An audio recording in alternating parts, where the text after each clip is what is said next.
Omukolo gwo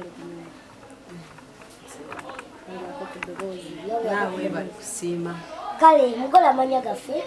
amanya nze Nakaiza Juli nange nze Lito Man of Uganda era ng'osobola okusakingako ku YouTube yaffe Lito Man Uganda gy'osobola okusanga bakatumwa abasingira ddala mu Uganda.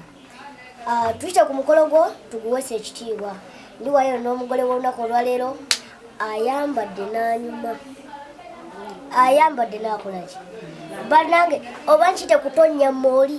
oyogedde ddala Luganda lutuufu ayambadde n'anyuma mugole bubaka ki bwowa omwami wo obubaka bwempa omwami wange obubaka bwempa omwami wange nsiimye okunjagala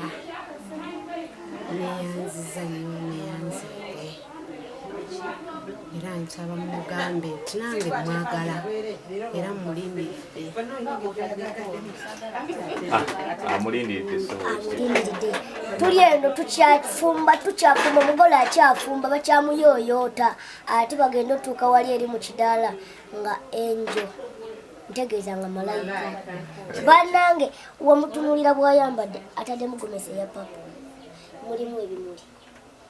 kwegamba ayambadde n'akolaki n'atonya mooli infact beŋŋamba eyo obawo nga oli eyo tolabangako ku malayika bwefaanana malayika ya Katonda example yino eno malayika bana baagala okugenda mu ggulu bayitemu ono infact kuba engeri gy'atunuddemu olunaku lwaleero bannange alinga ali mukka ne bannange tebakusanga ng'owaanawaana mukamundo olina emyaka emeka emituufu ddala ddala omuntu aleme kweraliikirira emyaka egyange gyabulira mu diro kati bw'ogiro mbivuddeko nze